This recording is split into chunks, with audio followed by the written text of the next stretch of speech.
सत्संग विवेक न होई, बिनु सत्संग विवेक न होई, राम कृपा बिनु सुलभ न सोई, राम कृपा बिनु सुलभ न सोई।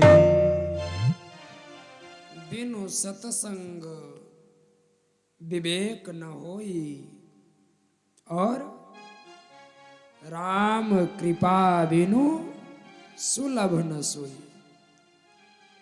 जब तक राम की कृपा नहीं होगी तब तक संभव भी नहीं है। सोचते तो बहुत लोग हैं हम भी चलें कथा सुनने, लेकिन संभव है क्या? जब कोई व्यक्ति कथा सुनने के लिए घर से आगे बढ़ता है तो उसके हृदय में प्रेम उत्पन्न होता है, भगवान के प्रति भक्ति। चलो हम भी कथा सुनाएं, लेकिन जैसे कथा सुनने के लिए घर से चलने की चेष्टा करता है तो पाप उस व्यक्ति के पैर को पकड़ लेता है और कहता है, अरे दुष्ट, अरे मूर्ख, अरे सठ, अरे ज्ञानी, अरे पापी जीव, अरे कुकर्मी, अरे अधम, पहले तूने बुरे कर्म करके मुझको जन्म दिया और अब कथा में जाकर के मुझको मारना चाहते हो क्या? यानी से पापी तो मरेगा। तो जब कोई व्यक्ति घर से कथा सुनने के लिए चेष्टा करता है, हम भी चलें, तो का उस व्यक्ति के पाप उस व्यक्ति के सिर पर बैठ जाते हैं और ऊपर से दबा देते हैं। अरे पापी जीव, तुझे कहीं नहीं जाना, तुम घर में रहो। फिर व्यक्ति के मन में भाव आता है, चलो ठीक है, कल से देखेंगे, आज लाउड स्पीकर लगा है यहीं से सुन लेते हैं। समझ रहे हैं? इतनी सरलता से यहां नहीं आ पाएंगे। क्यों? बड़ी कठिनाई होगी हो, सरल नहीं है कथा में आना। हाँ, ये कहीं अभी रंगारंग कार्यक्रम हो रहा होता तो जगह कम पड़ जाती। सुबह 4 बजे तक लोग आंख फाड़ करके देखते, जगह नहीं रहती तो नाले में बैठ जाते, नाली के ऊपर बैठ जाते, लेकिन जाते नहीं। लेकिन एक कथा है, वो स्वामी जी ने लिखा है, यहाँ आने में बड़ी कठिनाई होगी। क्यों? यही सर आवत अति कठिनाई, यही सर आवत अति कठिनाई, यही सर आवत अति कठिनाई, यही सर आवत अति कठिनाई, राम कृपा बिनु आई न पाई, राम कृपा बिनु आई न पाई। बात समझ रहे हैं? यही सर आवत अति कठिनाई, और राम कृपा बिनु आय न जाई। वहां राम कृपा बिनु सुलभ न सोई, और यहां राम कृपा बिनु आय न जाई। राम की कृपा की आवश्यकता है। तो राम की कृपा कैसे होगी? देखिए एक बात बताऊं, ये मन में भाव उठना ही कि कथा सुनेंगे, मानो यही राम की कृपा है। ये जब कई जन्मों के पुण्योदय होते हैं तब ये कथा सुनने को मिलती है। जन्मांतरे भवेत पुण्यम तदा भागवतम लभे। यहाँ तो आपको सिर्फ बैठ करके सुनना है। अच्छा एक बात बताऊं, भक्ति में सबसे सरल भक्ति है सुनना, भगवान की कथा सुनना। सुनाना कठिन है, सुनना सरल है। आप लोग तो सिर्फ वो मक्खन का प्रयोग कर रहे हो, लेकिन वो मक्खन कैसे निकाला जाता है वो यहाँ पूछो। दूध को मथा जाता है, जावन डाली जाती है, घर्षण किया जाता है? आप लोग तो मक्खन का लाभ ले रहे हो। सबसे सरल भक्ति है कथा सुनना। आप इतने प्रेम से बैठ करके सुन रहे हो, इसकी व्यवस्था कल शाम से हो रही है, सब कल शाम से लग रहा है। और हो सकता है 2-3 वर्ष से आपके मन में विचार चल रहा हो, कथा सुनेंगे सुनेंगे सुनेंगे, तब ये शुभ घड़ी आई है, तब ये शुभ दिन आया है। तदा जन्मांतरे भवेत पुण्यम तदा भागवतम लभेत। कई जन्मों के पुण्य उदय होते हैं, माता पिता की, गुरुजनों की कृपा होती है, तब जाकर के ऐसी दिव्य भव्य भगवान की कथा सुनने का अवसर मिलता है।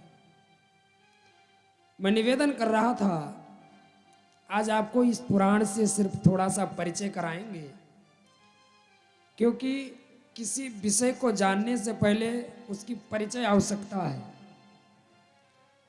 आपके बगल में अभी यहाँ करके कोई बैठ जाए, कितना महान व्यक्ति हो, लेकिन चिपके से आज छुपके एकदम आके बैठ जाए, तो आप क्या करेंगे? ज़्यादा से ज़्यादा थोड़ा खसक जाएंगे। लेकिन कहीं आपको पता लगे, अरे तो नेपाल नरेश थे, अरे तो बहुत बड़े हैं, अरे बड़े धनवान हैं, अरे बड़े महान पद पर थे, तब धोती गीली हो जाएगी तुरंत। अरे भैया तुरंत पूरी व्यवस्था लगा देंगे, सोफा लगा देंगे, कुर्सी लगा देंगे, व्यवस्था करेंगे कि नहीं करेंगे? तो उसके परिचय से भाव बदल जाता है। जैसे भी कोई यहाँ करके चाइनीज व्यक्ति आपको गाली देने लगे, भैया सीटी इसकी थोड़ा आवाज कम कर दो, श्री राम। अभी यहाँ कोई आकर के आपको कोई चाइनीज व्यक्ति च्यू म्यू में गाली देने लगे, क्या करोगे?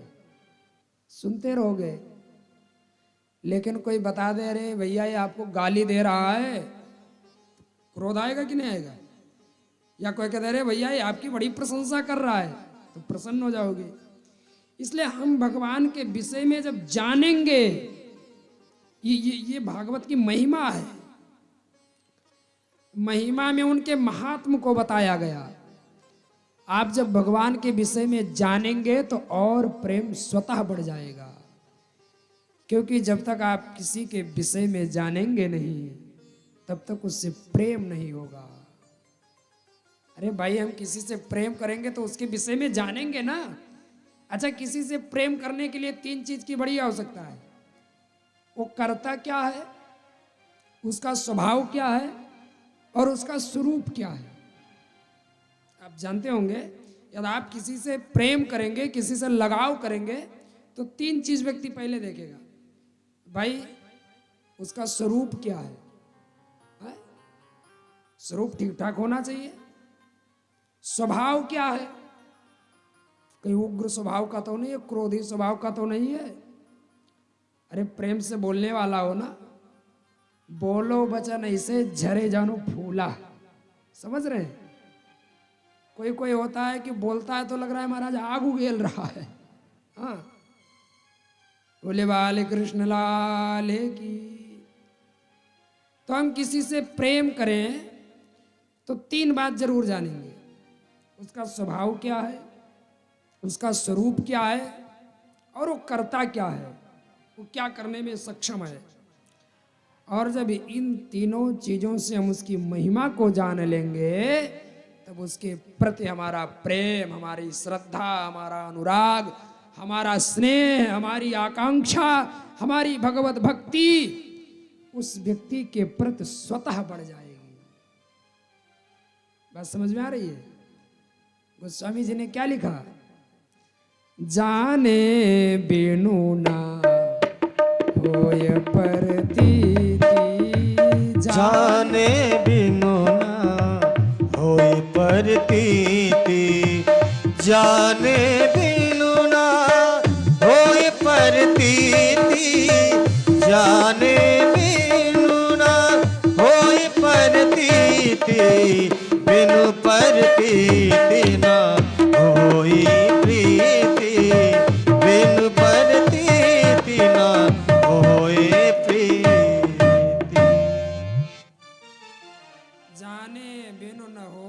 प्रतीति, बिनु परतीत होय नहीं प्रीति।